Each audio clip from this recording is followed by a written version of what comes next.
नाशिक शहरात केंद्रीय गृहमंत्री अमित शहा आज येणार आहे। त्यासाठी अतिरिक्त पोलीस बंदोबस्त लावण्यात आलाय। मुंबई नाका इंद्रनगर बोगद्याखाली वाहतूक सुरळीत करत असताना एक महिलासह 3 पुरुषांनी वाहतूक सुरळीत करणाऱ्या पोलीस कर्मचाऱ्याला बेदम मारहाण केली आहे। या मारहाणीत नाझीम शेख वाहतूक पोलीस कर्मचारी जखमी झाले असून त्यांना शासकीय जिल्हा रुग्णालयात दाखल करण्यात आले। मुंबई नाका पोलिसांनी एका महिलेस ताब्यात घेतले। नाझीम शेख हे कर्तव्यावर असताना त्यांना मारहाण झाली असल्याने पोलीस दलात एकच खळबळ माजली आहे। नाझीम शेख यांनी कोरोना काळात अनेक गोरगरिबांना स्वखर्चातून ऑक्सिजन सिलेंडर दिले। त्यामुळे अशा पोलीस कर्मचाऱ्यावरती हल्ला झाल्याने नागरिकांमधूनही संताप व्यक्त केला जात आहे। मारहाण करणाऱ्यावरती तात्काळ गुन्हा दाखल करावा व कडक शासन व्हावे अशी मागणी नागरिकांकडून होत आहे। स्टार वन महाराष्ट्र न्यूज साठी प्रतिनिधी इरफान पठाण, नाशिक।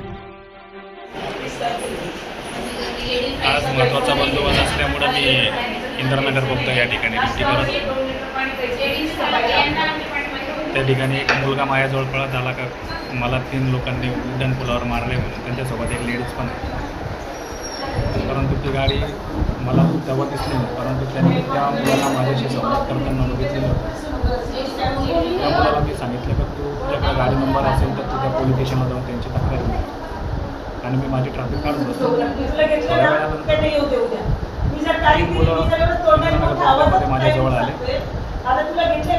त्यांनी मला सांगितलं का तो तुमच्याजवळ तो कुठे गेला। मी त्यांना सांगितलं की त्याला काहीतरी वरती मारहाण झाली आहे, तर त्याला मी पोलीस स्टेशनला पाठवलं। तो मुलगा पोहोचला का नाही ते मला माहीत नाही, परंतु अचानक हे बोलत असताना मला एकाने पाठीमागून माझ्या डोळ्यावर मारलं। त्याच्यानंतर मला अचानक अशी अंधेरी आल्यानंतर ते मला मारतच होते।